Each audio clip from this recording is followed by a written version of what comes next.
बालमटाकळी येथील 100हून अधिक तरुण भाविक पायी ज्योत आणण्यासाठी कोल्हापूरकडे रवाना।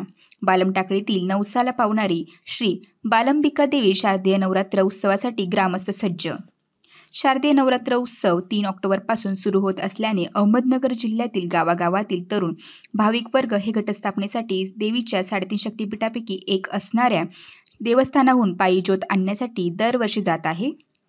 शेवगाव तालुक्याच्या बालमटाकळी येथील माहूर निवासिनी रेणुका देवीचे जागृत देवस्थान असलेले श्री बालंबिका देवी शारदीय नवरात्र उत्सवानिमित्त गेल्या 11 वर्षापासून देवीच्या 3.5 शक्तिपीठापैकी दरवर्षी एका ठिकाणाहून ज्योत आणण्यासाठी बालमटाकळीतील किमान 100हून अधिक तरुण भाविक जात आहे। यावर्षी बालमटाकळी ते कोल्हापूर किमान 500 किलोमीटर अंतर पायी ज्योत आणण्यासाठी तरुण भाविकांनी ग्रामस्थांनी ग्रामदैवत बालंबिका देवी मंदिरात आरती करून आज सकाळी 9 वाजता कोल्हापूरच्या दिशेने वाजत गाजत रवाना केले असून घटस्थापनेच्या दिवशी पायी ज्योतीचे ग्रामस्थ स्वागत करीत असतात।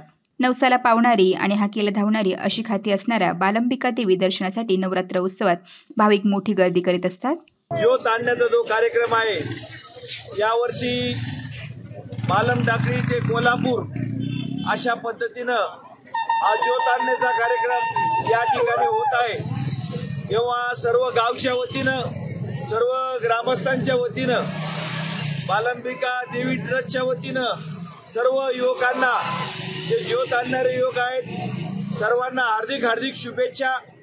सर्वात महत्त्वाचं काही महत्त्वाच्या सूचना युवकांना द्यायच्या आहेत, कारण यावर्षी पाऊस भरपूर झालेला आहे आणि नद्या वाहत आहेत, परंतु काही मुलं आंघोळीला पोहायला हा धोका साऱ्यात आपल्यापेक्षा तिकडं पाऊस जास्त आहे आणि पाण्याचा अंदाज नसतो।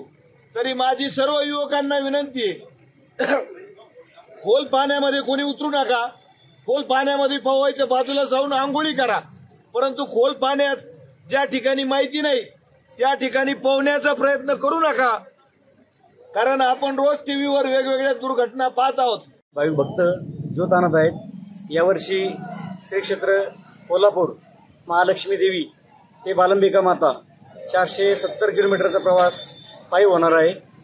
गेल्या 11 वर्षापासून आम्ही पायी ज्योत आणत आहोत। यावर्षी आमची तपपूर्ती होणार आहे। या ज्योत आणण्यासाठी तब्बल 80 भाविक प्रत्येक वर्षी आमच्या सोबत असतात। किती किलोमीटरचा प्रवास आहे? 470 किलोमीटर। देवीचं ठाणं कुठलं आहे? माहूरगड निवासिनी देवी आहे। वेद न्यूजसाठी प्रतिनिधी पांडुरंग निंबाळकर, शेवगाव।